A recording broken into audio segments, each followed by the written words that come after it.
महाराष्ट्र में राजनीतिक उठापटक के तहत मुख्यमंत्री बदल गए। उद्धव ठाकरे की जगह एक हिंदूवादी नेता एकनाथ शिंदे अब मुख्यमंत्री होंगे। लेकिन इसी बीच संजय राउत की मुसीबतें बढ़ने वाली हैं और उनका जो पहले से एक केस पेंडिंग चल रहा है ईडी के पास, वो भूमि घोटाले का, उसमें अब कल संजय राउत को प्रस्तुत होना पड़ेगा, क्योंकि उन्होंने पहले संबंध में छूट मांगी थी और दूसरा उनको जो संबंध दिया गया वो 1 जुलाई का था और 1 जुलाई को संजय राउत से पूछताछ होना तय माना जा रहा है। और इस केस में यह भी माना जा रहा है कि संजय राउत भी नवाब मलिक और अनिल देशमुख की तरह जेल की सलाखों के पीछे होंगे और इनके जो तार हैं वो घपले घोटाले से इस तरह जुड़े हुए हैं कि इस संबंध में ईडी को जानकारी चाहिए और इस सब जानकारी के पीछे यह भी जानकारी चाहिए कि इसमें और कौन कौन नेता संजय राउत के साथ जुड़े हुए थे जिन्होंने इस 1034 करोड़ रुपए घोटाले में मदद की और किस तरह से जो महाराष्ट्र की हाउसिंग सोसाइटी थी, जो महाराष्ट्र में जो MHDA थी, जिसने ये जो प्रवीण राउत की कंपनी को फ्लैट बनाने के लिए कहा था, पात्र चाल के फ्लैट थे जो गरीबों के लिए बनने थे और 3000 और फ्लैट बनाने थे, जिसके लिए 47 एकड़ जमीन अलॉट की गई थी। लेकिन इस जमीन को बेच खाया प्रवीण राउत की कंपनी ने और जो गुरु आशीष कंस्ट्रक्शन कंपनी है और इसके साथ मिलकर के जो दूसरी कंपनी है HDIL, इन लोगों ने सरकार के दिए गए काम को पूरा नहीं किया और जमीन बेच दी 8 बिल्डरों को। और यह कारनामा कब हुआ? तो यह घपला घोटाला 2007 का है। पात्र चाल ऐसे गरीब लोग थे जिसमें वो चाल में रहते थे और उनको शिफ्ट करके फ्लैट देने के नाम पर जो लूट हुई, उस लूट में संजय राउत का भी हाथ माना जा रहा है। लेकिन अब जो खुलासा हो रहा है वो बड़ा चौंकाने वाला है और वो ये है क्योंकि जिस समय ये 2007 में घोटाला हुआ उस समय एनसीपी और कांग्रेस के साथ मिलकर के महाराष्ट्र में सरकार चल रही थी और एनसीपी बोले तो शरद पवार और कांग्रेस बोले तो राहुल गांधी, सोनिया गांधी, इन सबके इशारे पर जो सरकार महाराष्ट्र में चल रही थी उस समय किस तरह से सरकारी जमीनों की लूट हो रही थी और किस तरह बिल्डरों के सहारे करोड़ों रुपए कमाए जा रहे थे और नेताओं में बंदरबांट हो रही थी। इसी बात का अब यह खुलासा हुआ है। आपको बताएं, उस समय विलासराव देशमुख मुख्यमंत्री थे महाराष्ट्र के और शरद पवार एनसीपी के मुखिया हैं। उनकी सहयोग से कांग्रेस मिलकर के सरकार चला रही थी। और आप ये याद रखिए कि संजय राउत ये शिवसेना के प्रवक्ता के तौर पर और शिवसेना के सांसद के तौर पर थे, लेकिन आप देखिए कि इनकी कितनी पैठ एनसीपी और कांग्रेस के साथ थी कि इनका एक दोस्त प्रवीण राउत वो इस काम का ठेका लेता है, उसको यह काम करने का ठेका दिया जाता है। 3000 फ्लैट बनाने के नाम पर जो जमीन दी गई उस जमीन को बिल्डरों को बेच दिया जाता है और इस व्यक्ति का बाल बांका नहीं होता। क्यों? एक ट्रांजैक्शन केवल 55 लाख रुपए की प्रवीण राउत की पत्नी वर्षा राउत के खाते में आई। इस पैसे से 55 लाख से एक फ्लैट खरीदा गया और फिर उस फ्लैट को करोड़ों में बेच दिया गया। यानी पैसे को, 2 नंबर के पैसे को 1 नंबर में बदलने का खेल ये संजय राउत की पत्नी के द्वारा हुआ, उनके नाम पर हुआ। उनको भी कई कंपनियों में पार्टनर रखा गया है। लेकिन अब ये जो घोटाला है अब समझ में आ रहा है, जब शिवसेना के जो एकनाथ शिंदे और बाकी उनके विधायक हैं ये जब ये खुलासा कर रहे हैं कि आज के 2.5 साल पहले जब भारतीय जनता पार्टी के साथ मिलकर के शिवसेना ने चुनाव लड़ा था तो उसके पहले यह तय था कि भारतीय जनता पार्टी का मुख्यमंत्री होगा और उप मुख्यमंत्री होगा शिवसेना का। दोनों दल एक ही विचारधारा के हैं, राष्ट्रवादी और हिंदुत्व, और इसलिए दोनों मिलकर के सरकार बनाएंगे। लेकिन इस बीच एंट्री होती है संजय राउत की और संजय राउत की एंट्री के बाद उन्होंने खेल खेला और उन्होंने भारतीय जनता पार्टी का मुख्यमंत्री नहीं बनने दिया, क्योंकि शायद संजय राउत जानते थे कि यदि देवेंद्र फडणवीस मुख्यमंत्री बन गए तो वो सब घोटाले घपलों की जांच करेंगे और जहां भी घपले घोटाले महाराष्ट्र के अंदर हुए हैं उन सब दोषियों को पकड़ के जेल में डालेंगे। और इसीलिए संजय राउत ने दिमाग लगाया और उन्होंने एक चाल चली कि किस तरह से बीजेपी को सत्ता में आने से रोका जा सकता है। और उद्धव ठाकरे को उन्होंने ऐसा पाठ पढ़ाया कि उद्धव ठाकरे को सपने दिखाए मुख्यमंत्री के।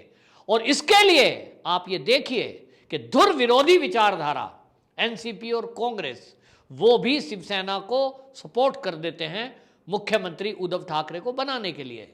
क्यों?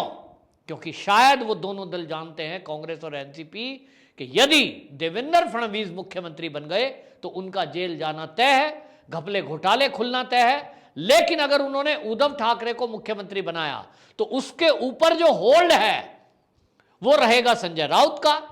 और उसको ये कहेंगे कि आपको जो सलाह लेनी है आप सलाह लीजिए सोनिया गांधी से, आप सलाह लीजिए शरद पवार से।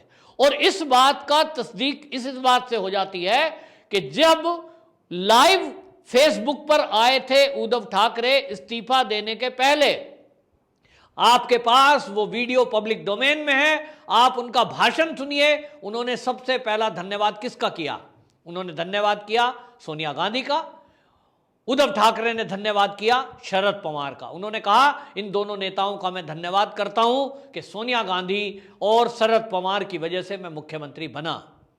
कहीं ना कहीं वो संजय राउत की चाल में आ गए और मुख्यमंत्री पद भार संभाल लिया।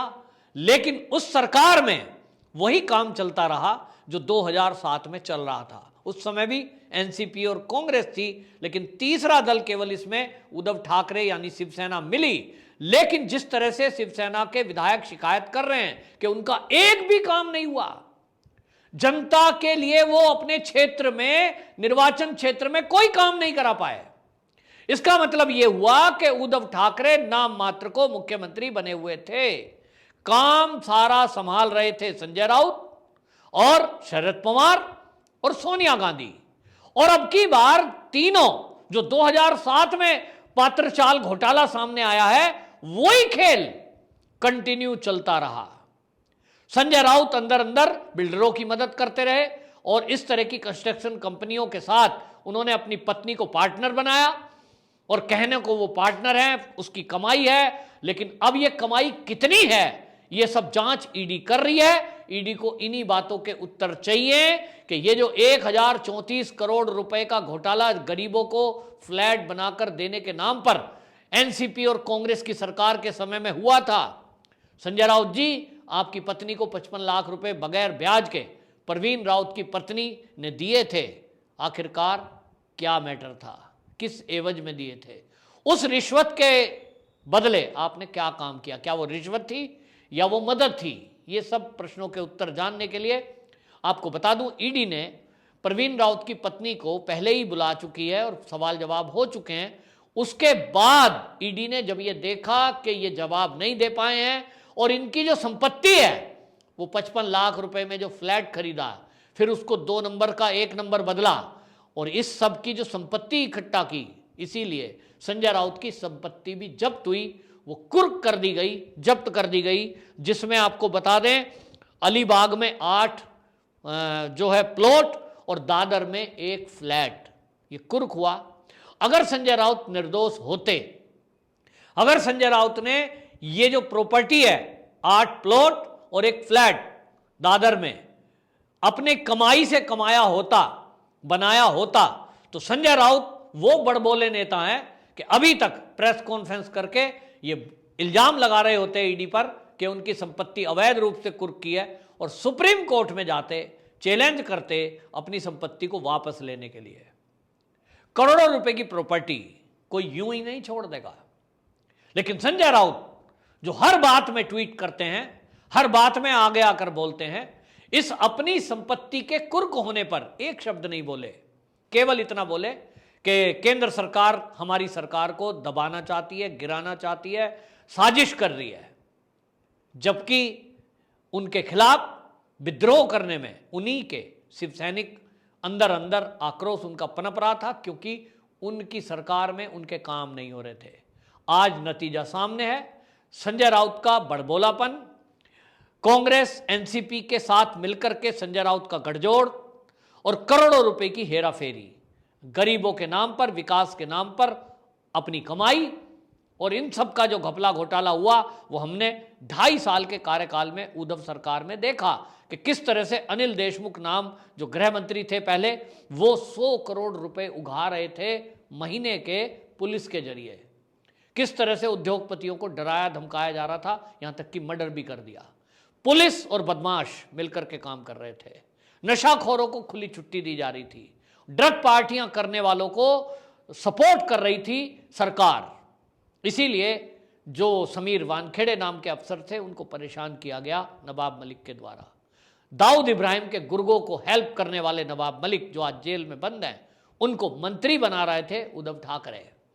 ये सब हो रहा था और इस सब को कोई भी सच्चा देशभक्त, कोई भी सच्चा हिंदुत्व का हितैषी और हिंदुत्ववादी नेता इन सब चीज़ों को सहन नहीं कर सकता कि जिसने सीरियल बम ब्लास्ट किए हो, जो मुंबई को अपनी कैद में रखता हो और नेपोटिज्म जैसी चीज़ चला रहा हो, उसको कैसे मंत्रिमंडल में रखा जा सकता है जो ऐसे बॉलीवुड के नशाखोरों का सपोर्टर हो। लेकिन ये हुआ और इसीलिए ये हुआ जो अब हुआ है। एकनाथ शिंदे अलग हुए हैं, लेकिन अब इससे इतना पक्का है कि संजय राउत को जब ईडी बुलाएगी, पूछताछ करेगी, अब की बार वो घर नहीं जा पाएंगे। जो एक उम्मीद है कि जिस तरह से अनिल देशमुख और नवाब मलिक जेल के अंदर बंद हैं, संजय राउत भी अब लंबे समय के लिए जेल की सलाखों के पीछे होंगे और उनका कोई बहाना अब ऐसा नहीं चलेगा कि वो ये कहें कि हमारी सरकार गिराने के लिए ईडी का इस्तेमाल केंद्र सरकार कर रहा है, क्योंकि केंद्र सरकार केवल शिवसेना की ही सरकार बनाने के लिए पहले से वचनबद्ध है और अभी भी उन्होंने एक शिव सैनिक को ही मुख्यमंत्री बनाया है। वंदे मातरम।